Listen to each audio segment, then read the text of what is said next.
আসসালামু আলাইকুম সুপ্রিয় দর্শক। আজ আমি যে গল্পটি বলবো তা কেবল একটি হত্যাকাণ্ডের খবর নয়। এটি একটি পরিবারের ভেঙে পড়ার, বিশ্বাস হারানোর এবং এক মুহূর্তের ভুলে যাওয়ার, সবকিছু ধ্বংস হয়ে যাওয়ার এক করুণ কাহিনী। শুক্রবার রাত গাজীপুর মহানগর কাশিমপুর থানা এলাকায় চক্রবর্তী পাড়া ছোট্ট ভাড়া বাসা থেকে নেমে আসে এক অবতরণীয় নীরবতা। বাহিরের লোকজনের কৌতূহল, ভিড়, ভিতরে ছড়িয়ে গেছে কান্না আর হতভাগ দৃষ্টি। খাটের ওপর নিথর দেহ, উনি মাত্র ১৯ বছরের জেমি।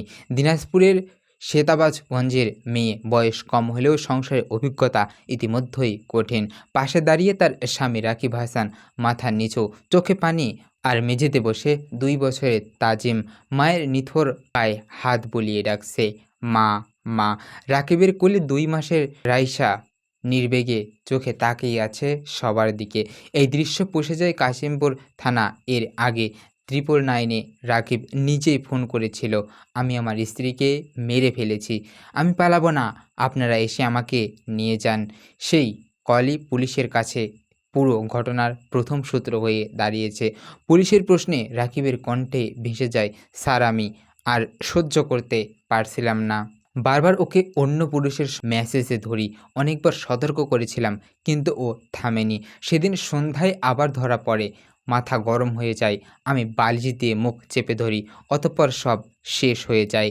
রাকিব থেমে থেমে বলতে থাকেন, আমি বুঝিনি এটা এভাবে শেষ হয়ে যাবে।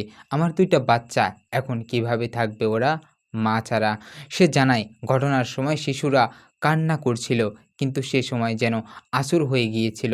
শুধু 999-এ ফোন করাই তখন একমাত্র কাজ হয়ে দাঁড়িয়েছিল তার কাছে।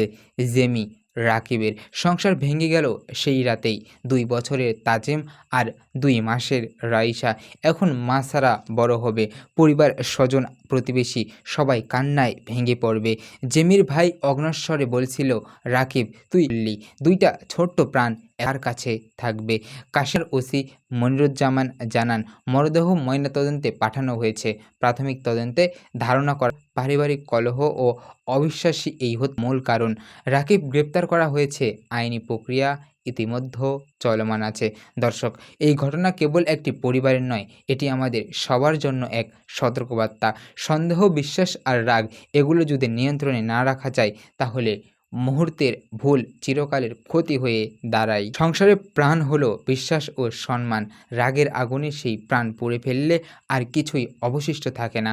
শুধু সুখ, অনুশোচনা আর ভাঙ্গা সম্পর্কে ধ্বংসস্তূপই থেকে যায়। আসুন আমরা শিখি আবেগ নিয়ন্ত্রণ করতে, কথা বলে সমস্যা মেটাতে, ভালোবাসা আর সহানুভূতির পথ বেছে নিতে।